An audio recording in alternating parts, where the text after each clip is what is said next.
Hello, everyone. Yes, good morning, good afternoon, good evening. Here to entertain you a little bit today, as well as hopefully a little bit of information. Today, we are going big. You may have unfortunately seen the last presidential debate and been forward and looking forward to the next. Well, yes, they cancelled it. And so we didn't want to disappoint you. And today we're going to bring you our own debate, the top 4 PLM headaches. It's a show in 4 segments today.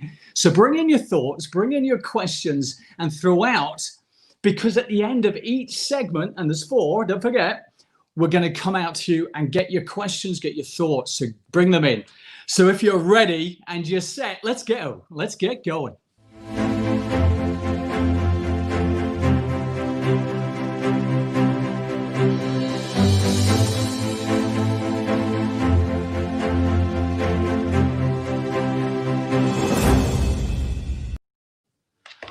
Good morning. We're live from Laguna Hills, California. I'm Andrew Sparrow of XDI and welcome you to the first of the 2020 Product Lifecycle Management Debates with Vice President of Sales, that is, David Mann, and President of his own company, Andreas Lindenthal.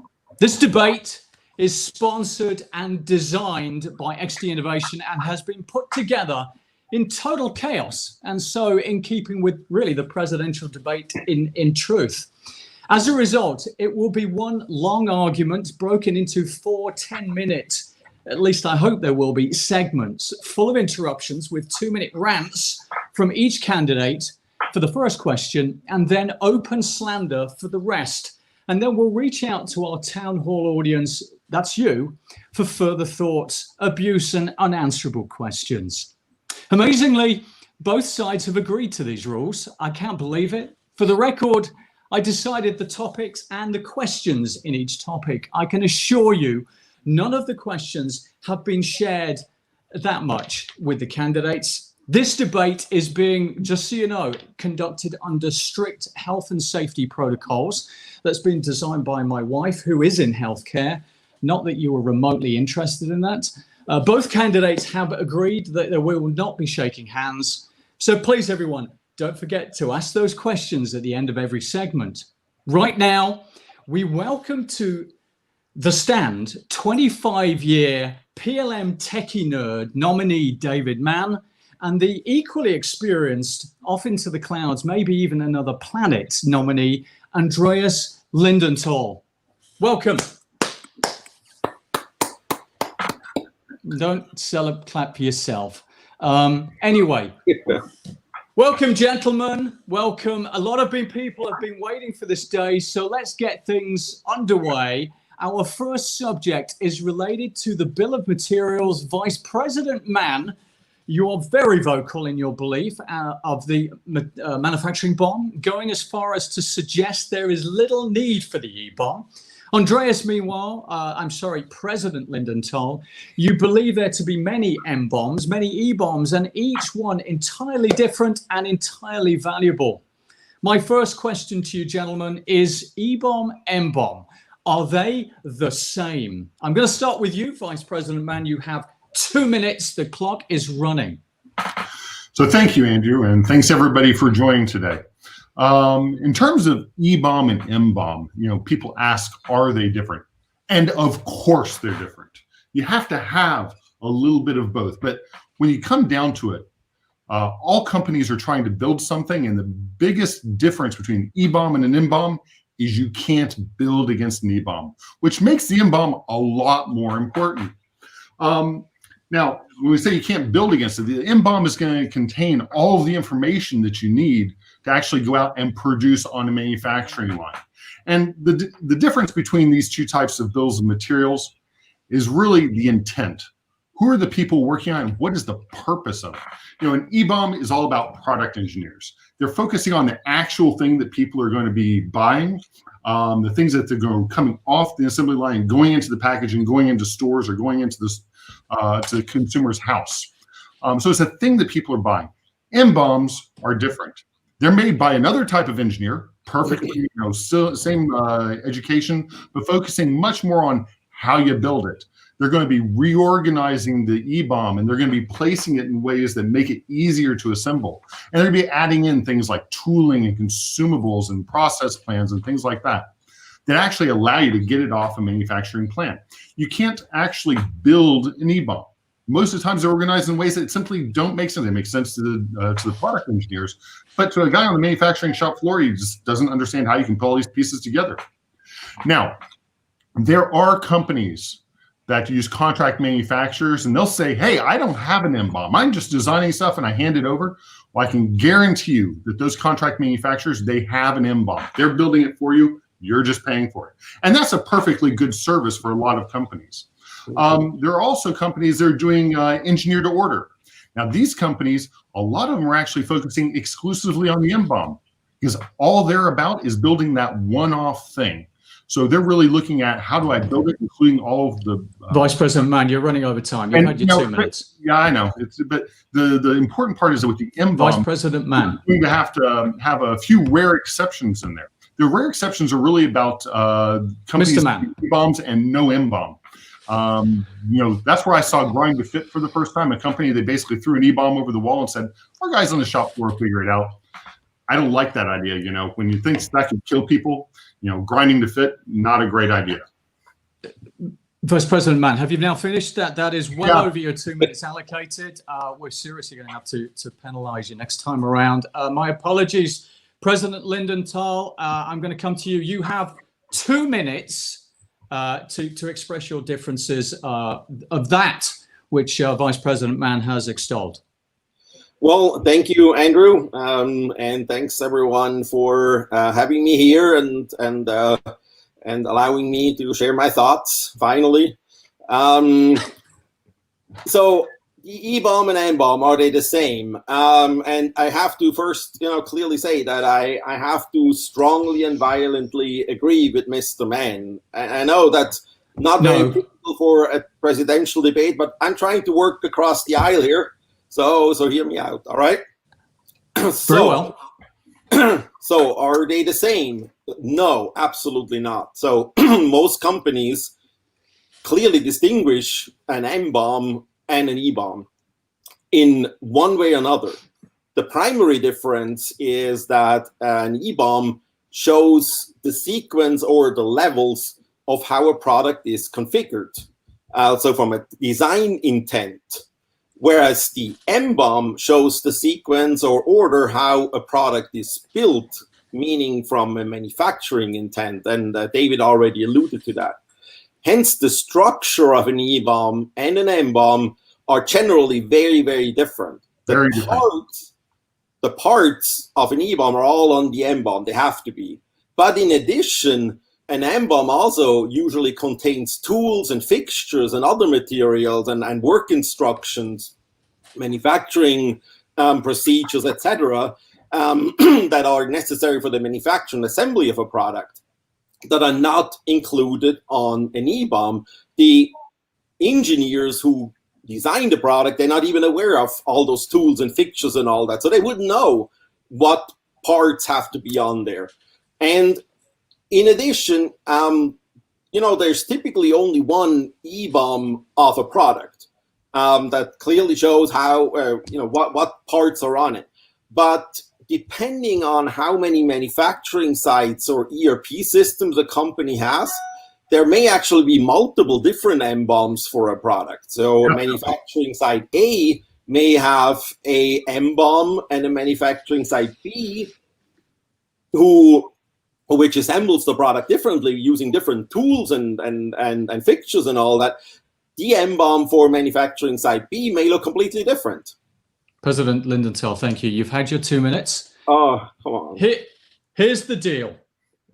I hear many, many times bringing in the manufacturing guys early to ensure buildability and therefore build the essential synchronized manufacturing BOM alignment. And so isn't it just making life totally hard for everyone to have two MBOMs out there, an MBOM and an EBOM? Surely, gentlemen. Definitely not. Definitely not. Having a synced EBOM and MBOM makes collaboration much faster. You get better results, better products, and you're a lot more cost efficient. Okay. Yeah, and as I said, so manufacturing site E may have a completely different manufacturing process as manufacturing site B, having different machines, machine tools, having different even assembly steps, different tools, different fixtures. So those all have to be accounted for. And again, the design engineer doesn't know about those. They're completely usually invisible to them. They don't know what tools and fixtures are available. Only the manufacturing engineers of each site will know that. Hence, excellent. They would have to build it independently of the design engineer and even the manufacturing engineer from site A. Thank you, gentlemen. Thank you. Let us reach out to the audience. Let's just go town hall. Let's see what questions we've got coming on. I know we've got some. I know we've got some comments. What's the first one up? From Matthias Ahrens, what about other type of bombs, e.g. bombs for services, spare parts, etc.? Gentlemen, who would like to take that? I'll take it. I'll go for it. Okay. Well, yes, there is. Besides the E-bomb and an M-bomb, there's also a service bomb, which is basically how the product is being maintained on an ongoing basis as the product is in the field. That, of course, has to be, tracked, and that looks different. And typically, for a company that manufactures customer-specific products, every S-bomb, service bomb, however you want to call it, maintenance bomb, will look different for every single, for example, VIN of a vehicle. Because if you send a spare part out to, say, I don't know, a customer that needs to fix a truck or something like that, well, that has to be tracked, obviously, in the service bomb for that particular truck, and only that truck will look like that. Every other truck in the field will look differently. Yes, absolutely. You also need to look at how they're building their service kits. So it's not just about the service itself. A service, when you're in the field, it's people doing the work, but they're also getting a service kit. And that service kit needs to be defined in the PLM as part of what's delivered. It's just another product from the company. It's going to be a subset of a set of parts, maybe configured slightly differently. And that will evolve as, once the product's going out to market. That service kit may evolve over time as new technologies become available, cheaper parts, things like that. Absolutely. So there are different types of bombs, but the service bomb, like the M-bomb has how do you assemble it? The service bomb has how do you maintain it? So I take my parts, and it shows me how to put it in. But it's still part of the engineering process. Very good. Thank you, gentlemen. Let's take the next question. From Makala Govinda, if we need to manufacture something, M-bomb, somebody has to design it, and most iteratively to reach a level where it can be manufactured. Also, the current needs of customers has become more and more specific, so design to order becomes necessary. Any comments on that, gentlemen? Yes, please, Matt, David, go ahead. Let's say it depends on the variability of your product and what your target market you're trying to hit. So when you look at the various configurations of your product, you may or may not have different levels of personalization. And that can affect your M-bomb. But actually, that's where the conversations between your product design engineers and your manufacturing engineers has to be even more close. Because otherwise, you essentially have to plan out to be able to build one line for each individual product you're building, and that's not efficient. What you want to do is basically have a good conversation between your manufacturing engineers and your design engineers, so the manufacturing engineers can set up a variable line that's able to produce a certain range of different products depending on what orders are coming in as your personalized orders. Very good. Yep. Okay, let's take one more question in this section, and then we're going to roll the others up towards the end. Third question, what do we got? From Sarah. Hi, Sarah. So those tools are all inputs into the resulting qualities of the product. Data inputs. Any comments, Andreas? Yeah, I mean, yes. Of course, you have all these parts that are on the E-bomb, and they have to be matched with the M-bomb. And we'll talk about actually in the next question. We'll talk a little bit about how and where do you build an M-bomb and where do you build an E-bomb, etc. So I don't want to jump ahead there too much, but yes, absolutely. parts that have to be entered into an EBOM ultimately have to be also entered or added to an MBOM. It's just the question is how, how easy it is. The design of those parts or those tools are actually extremely important as well. It is an actual engineering discipline. Yep. And how your tooling is set up has a direct impact on your product quality. It's not just the design of the product, but it's all the different ways you're going to make it. You're going to clamp it, your robotic lines and things like that. So I think that's a good point. It's two different, once again, intents, but it is really, all working towards getting a product out the line. It's just that the end customers never really see all these toolings and things that are built. But correctly, that does have a big impact on quality. For sure. Excellent. Great, gentlemen, that's 3 questions. We're just going to stop on that section. We're probably going to come back to a number of these. As you can probably see, there's a lot of comments, a lot of questions coming in already. Let's end segment 1. Before we do, if anyone wants to know a little bit more about these, David, Andreas, right at the end of the show, are going to be jumping into that feed and over the next 24, 36 hours, responding to all of your comments and your queries, your questions. And of course, should you want any further information, furthermore, their contact details will be inserted in there as well. So that's the end of segment 1. We're going to go to segment 2 and inevitably return to some of those questions which are coming in. The next question, gentlemen, where do you build the MBOM? Is it PLM or is it ERP? That question goes to you, Mr. Lindenthal. You have 2 minutes. All right, I'll try to stay within that.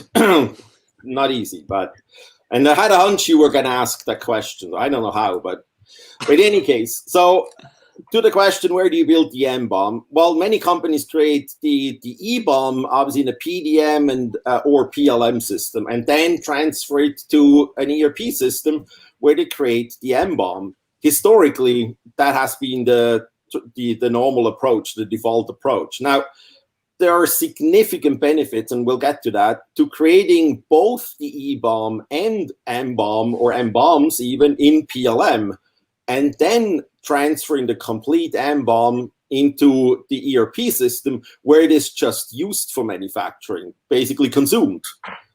One benefit of that is, of course, that changes to the EBOM can easily be propagated to the MBOM. If both are in the same system, I have immediate visibility. If something is added to an EBOM, I immediately see it and know that it ultimately will have to be added to an MBOM. If that's in different systems, it's just more difficult. It also allows to create different MBOMs for the different manufacturing sites, as I had mentioned earlier, in the PLM system. And then again, having the visibility, what needs to be added to the MBOMs, and then send the different MBOMs at the right time to the different ERP systems or instances of ERP systems for the different manufacturing sites or manufacturing locations. And this approach also allows then the transfer of a complete MBOM from the PLM system to one or multiple MES, or manufacturing execution systems, which is another building block in a corporate IT environment, and a very important one. Very good. President Lindenthal, well done. You actually kept within the time constraints. My congratulations to you. I suspect we can't have the same from Vice President Mann, but we will give it a try, won't we? I'll give it a try. Mr. Mann, your 2 minutes commences now. Go ahead. What is your view? So here's the deal. ERP systems are transactional systems. They've been built up over the years. They're great for finance, for purchasing, for HR, a lot of really important subjects inside companies. You can't run a company really without an ERP system. However, the users of those systems are not the same as the engineers that are designing your product.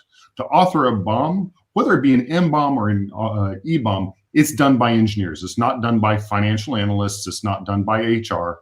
And when you look at these ERP implementations, of course, they've got PLM modules. All companies out there, all the ERP companies will have a module because they need to keep track of the parts in order to purchase it. So they thought, we'll just throw in some extra functionality to do some life cycling, and that'll cover it.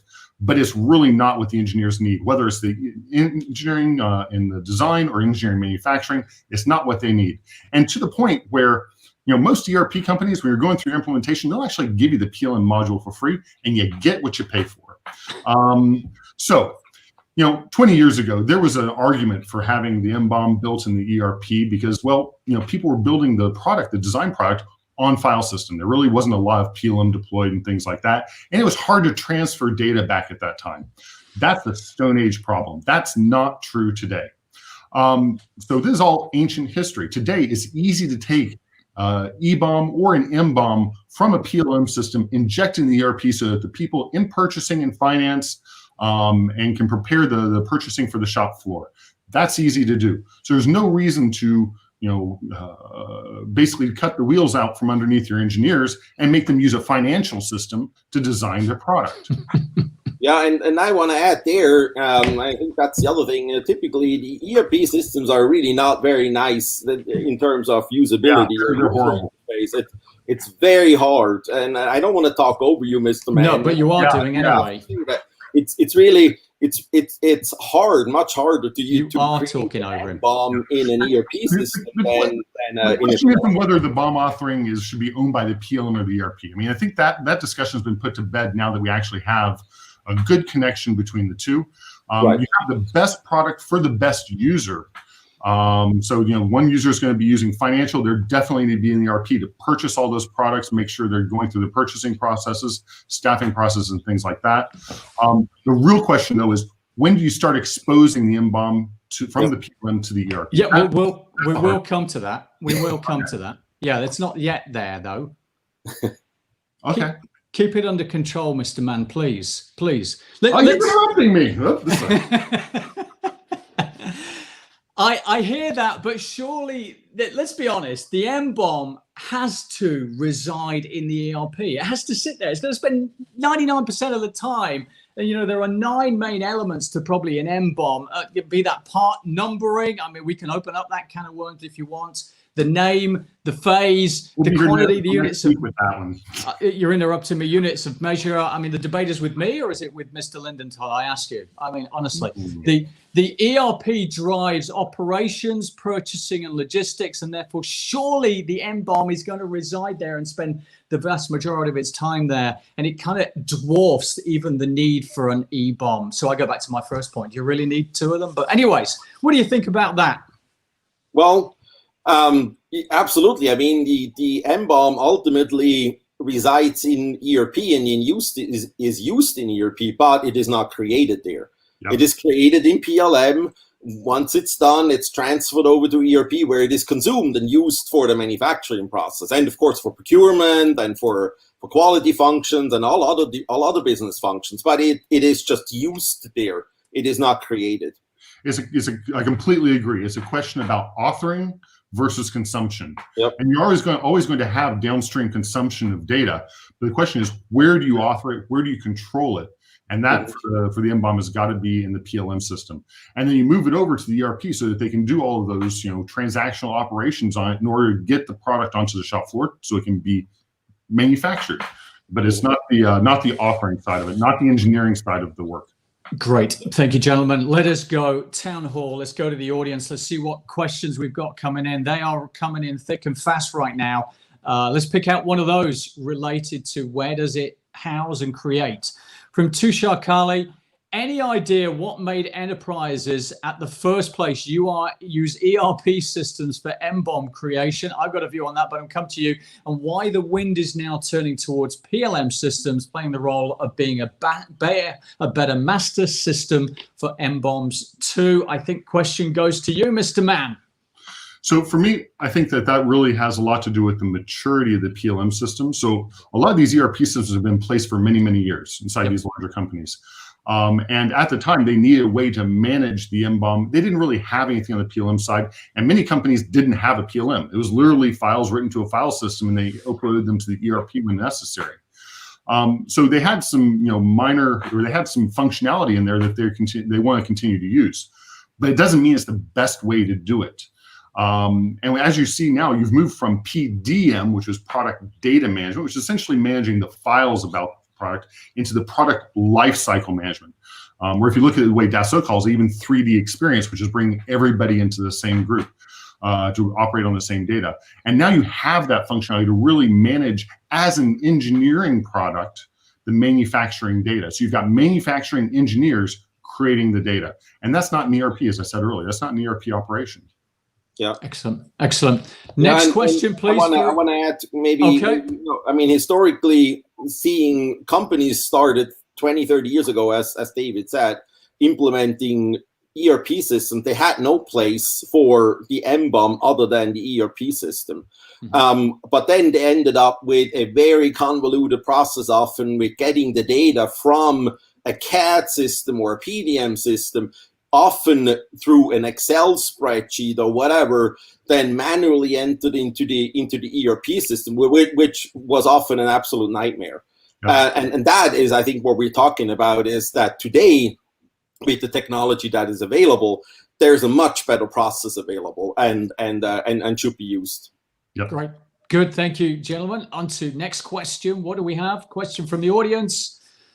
From Jakob Sternholm Thomason, is the future approach more into SaaS architecture instead on an all-in-one PLM system to manage EBOM, MBOM, SBOM? Over to you, Mr. Lindenthal.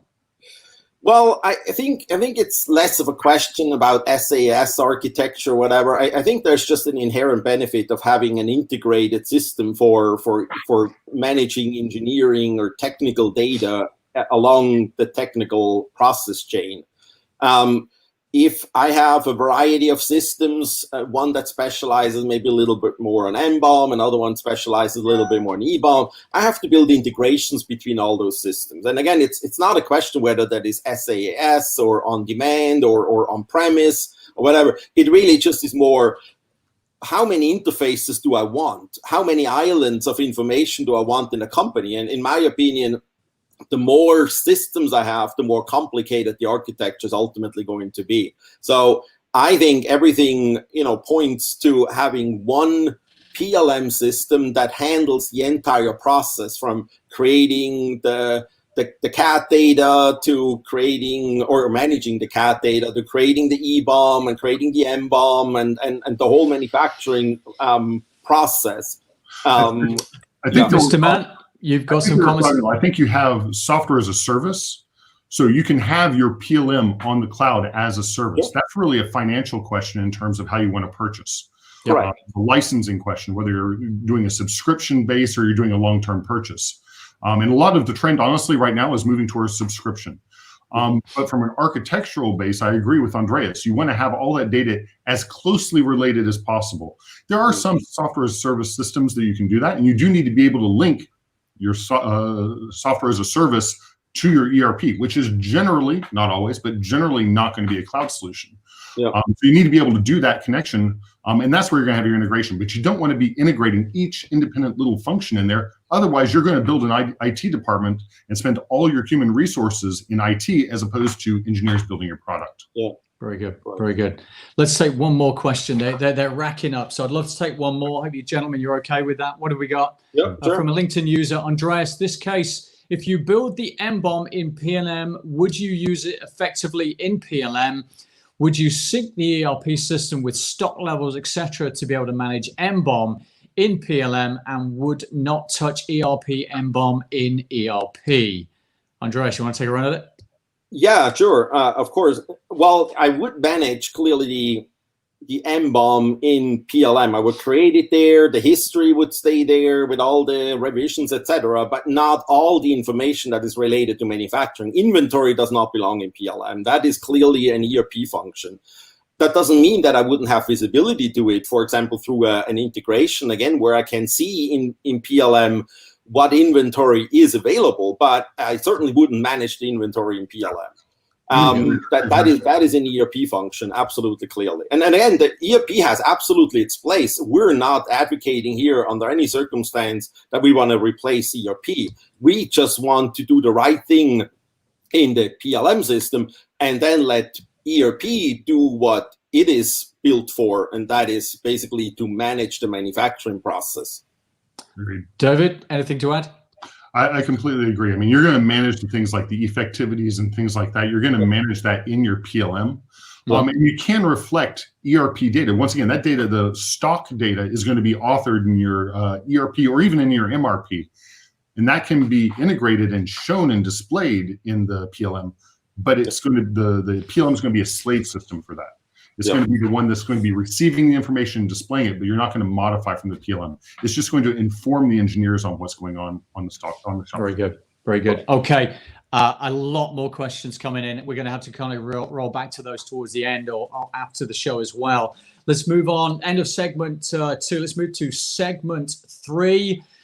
We're going to move to when to release the manufacturing BOM. The question, when to release the manufacturing BOM, is going to go to yourself, David. You've got 2 minutes, please. 2 minutes? Wow. You bet. These are all hard ones to get in 2 minutes.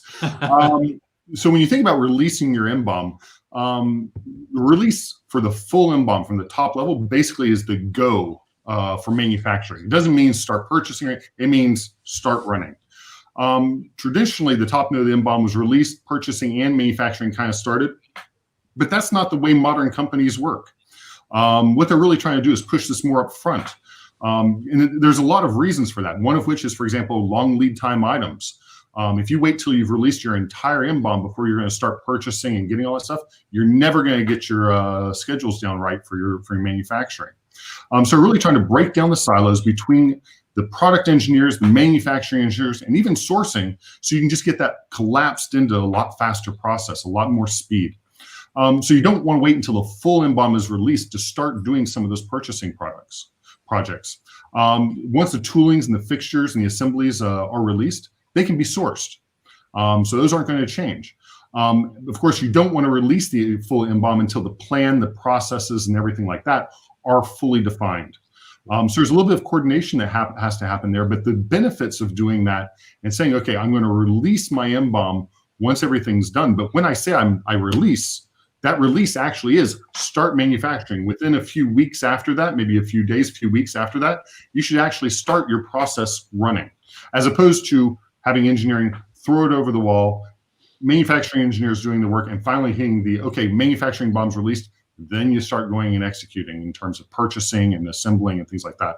It takes too long, and most companies simply don't have the time to do that. You know, startups with limited cash, high burn rates, they just don't have time to sit around and wait for these silos to all be aligned.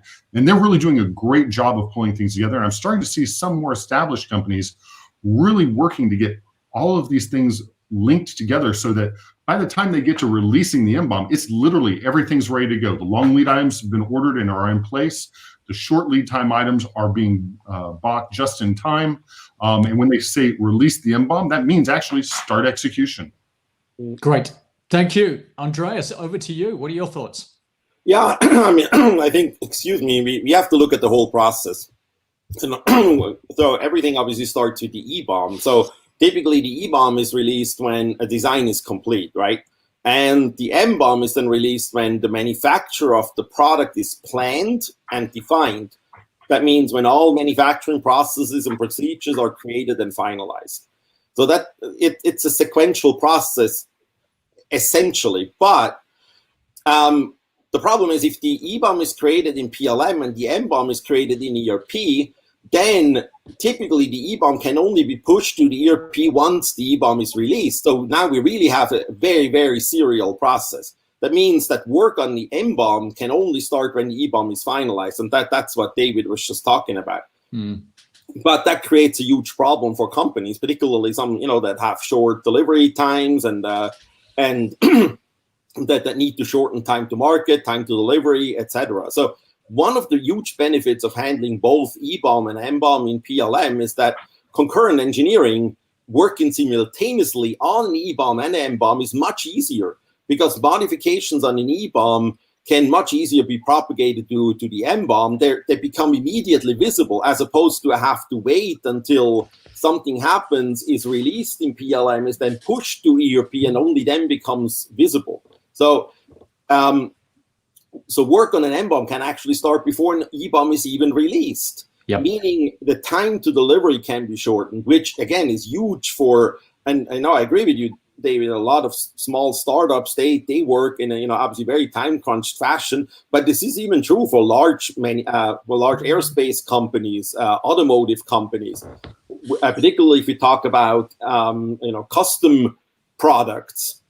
one-offs, etc., where you have an order and then you've got to get this car or truck or airplane out to the customer as quickly as possible. Hence, it is important that you work on the EBOM and MBOM concurrently. Beautiful. Thank you, Andreas. Great. I'm going to spin straight out to Town Hall. We've got a lot more questions. What do we have first up from the audience related to that, ideally? Pull up a question. Yes. Here we go. LinkedIn user. So you must give access to EBOM to manufacturing engineers before it's fully ready, leading to a potential issue if the part changes. Interesting. David, do you want to take that? Yes, that's really a judgment call on the side of the manufacturing engineer. And there's different life cycles. The engineering BOM is not just either in work or released. Usually there's a set of approvals. There's an approval process that goes through before an engineering part is actually released to manufacturing.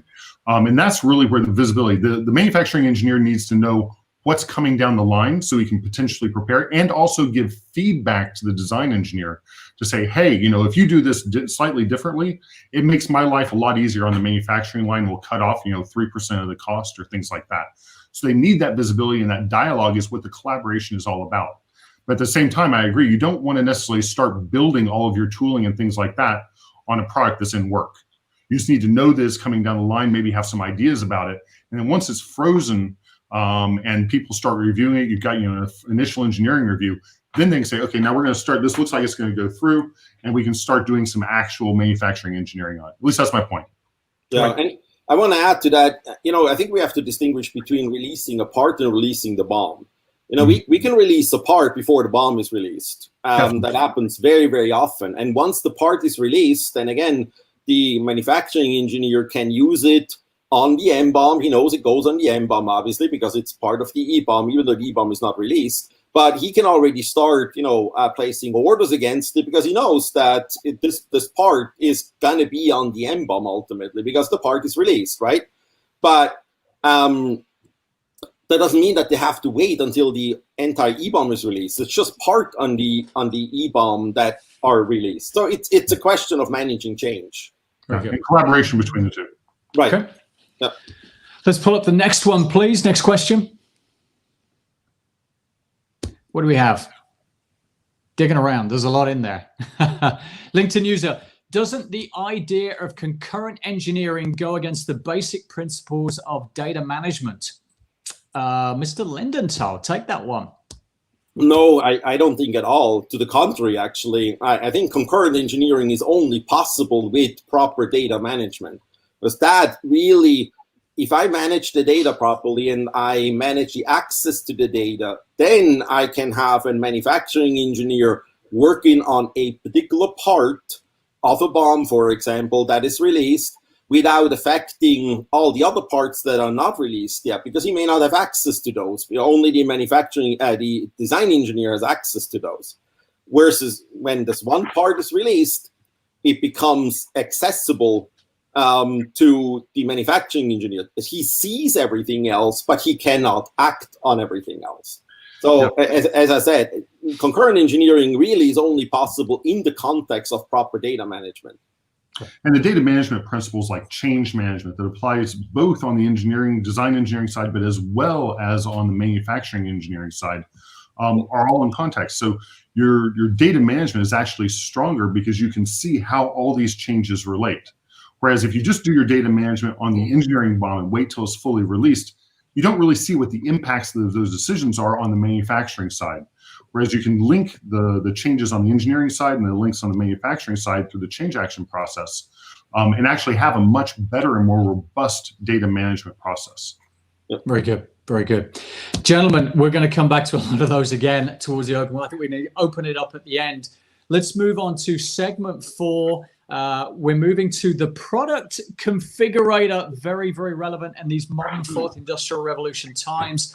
The question is PLM the right place for the product configurator? Andreas, we're coming back to you. You got 2 minutes. What do you think? All right. Well, I think to answer the question, yes. But I think when we talk about product configurator, we have to distinguish between an engineering configurator and a sales configurator. So the engineering configurator is where all the variants and options and alternates and rules are defined with regards to what is technically possible. This should absolutely happen in PLM, and that there's no other place to really do this. A sales configurator is where the variants and options and alternates are displayed that a company is allowed or is able to sell, and where, for example, a customer or a sales representative, in some instances, can select those options. So that sales configurator typically should have a very nice and easy to use user interface, versus the PLM system is probably a little bit more complex, but usually isn't exposed to certain customers, maybe sometimes some people internally, but definitely not. And then, what is technically possible and what a company can and wants to sell are really two different things. For example, it may be technically possible to configure leather seats with the base version of a car, right? But engineering sales may not want to sell the base version of a car with leather seats. So they only want to make it available with the luxury version of the car, the leather seat. So engineering is really not concerned about what the company wants to sell. That is done on the sales side and should be done in the sales configurator. Same thing with inventory. For example, I may have alloy wheels that are, obviously configured to be used with the luxury version of the car, a certain type of alloy wheels, but maybe they're not available in stock right now, and delivery time is, 3 months until it's basically available again. So either in the sales configurator, I should now not allow this type of alloy wheels to be selected, or I should give the customer at least a warning that, hey, if you order these alloy wheels, you're not going to get your car in 3 months. But again, that is not an engineering question, because technically these alloy wheels can be used. It's a sales question. Do I want to make this option right now available for our customers, right?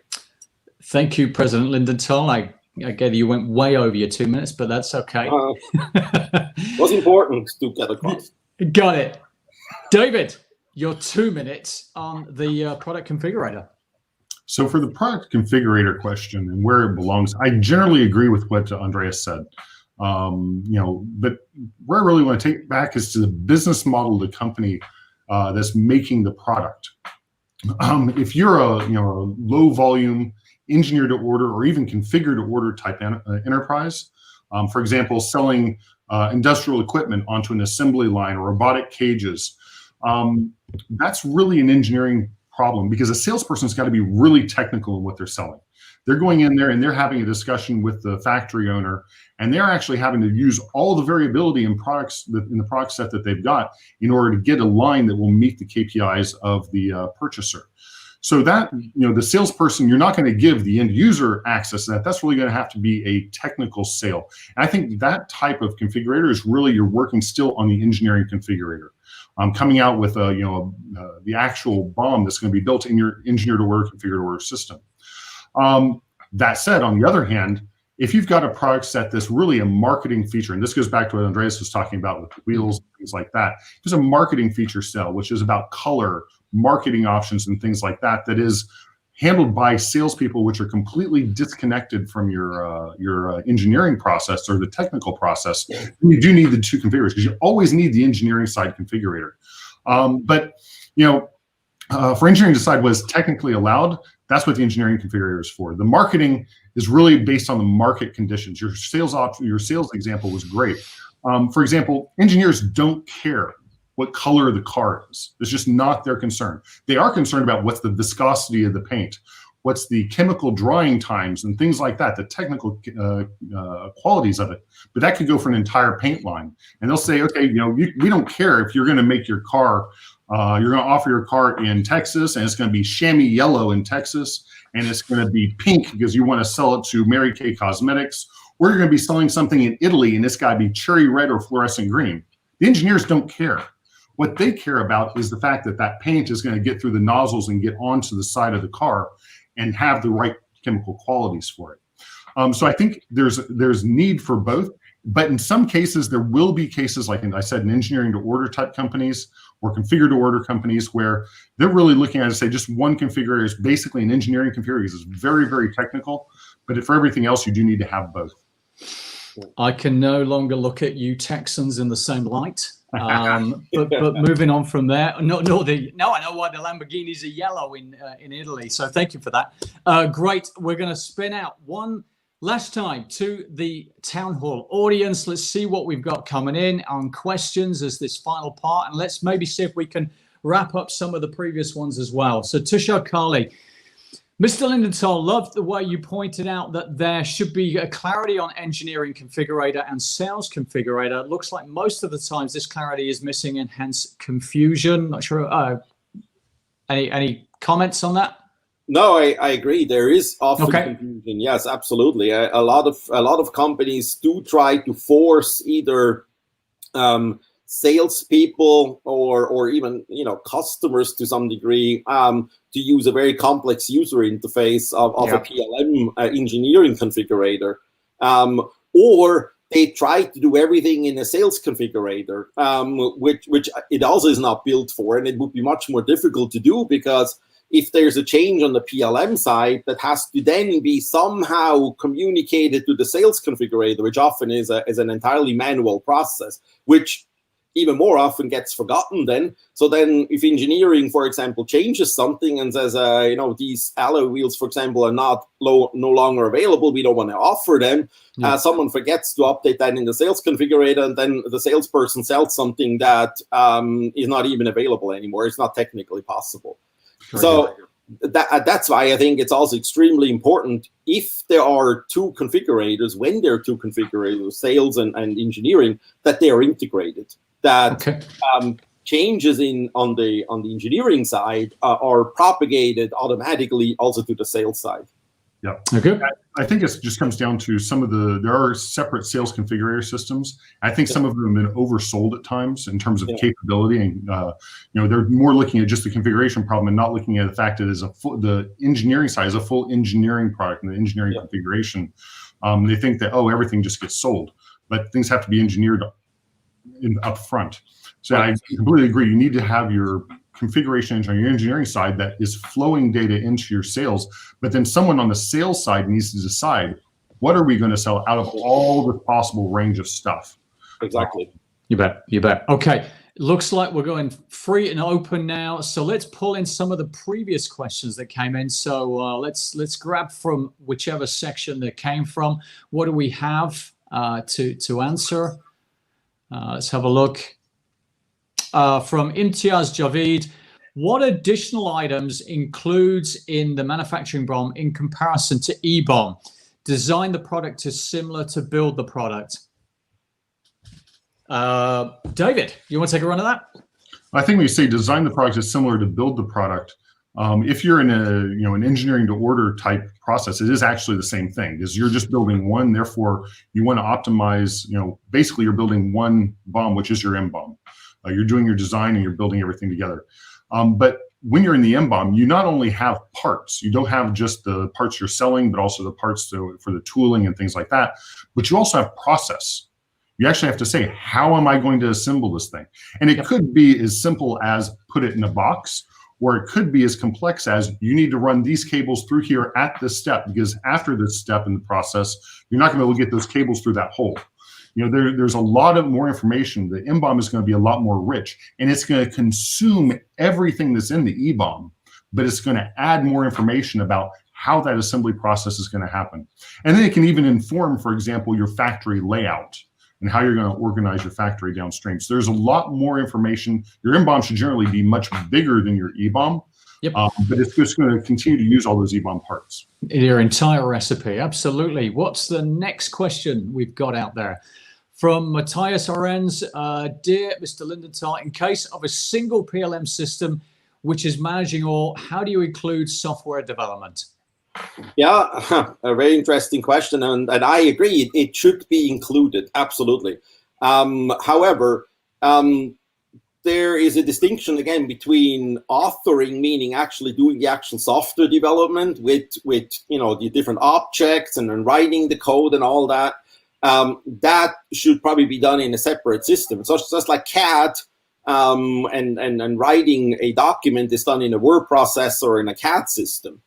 However, the executables that come out of the software development process then should absolutely be included on the EBOM and the MBOM, for that matter, of the product, because now I have a certain software that works with a certain revision of the product. If, say, the product changes, I may also have to revise the software code, and then the executable again should have a different revision, obviously, that should be attached to the proper BOM of that product. So they have to be managed in context, but not actually, developed in the PLM system. For that, you probably have a software development system. Very good. Very good.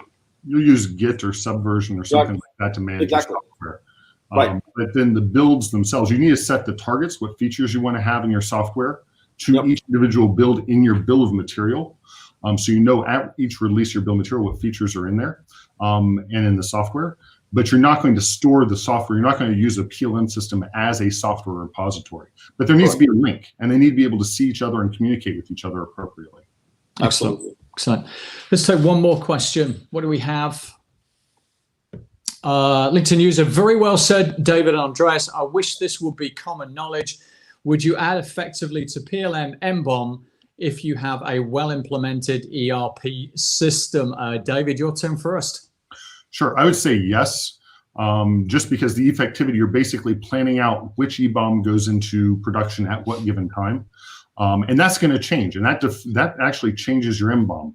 So it's not just about planning it out and the effectivity on when it goes in, but it's also the effectivity of what features go in or what changes are going in at each time.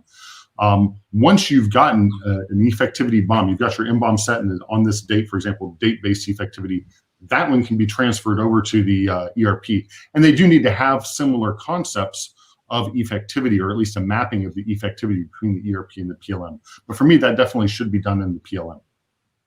Andreas, any further?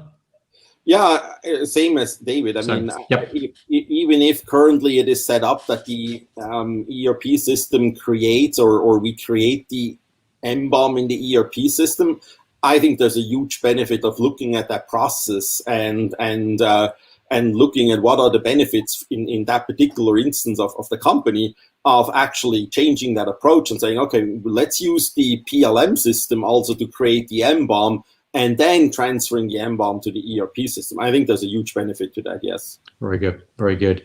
Gentlemen, thank you so much. Wow, interesting. I think we probably got in the range of 90 to 100 comments and questions to go back on.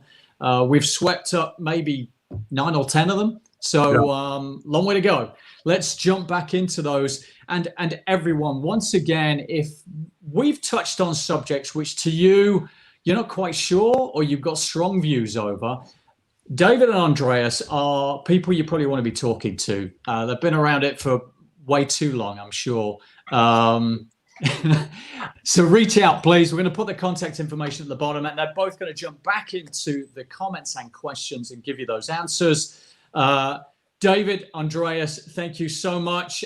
Thanks for playing along on the presidential debate at the start, but we got to the serious stuff in the end. So have a great week ahead, and thanks again.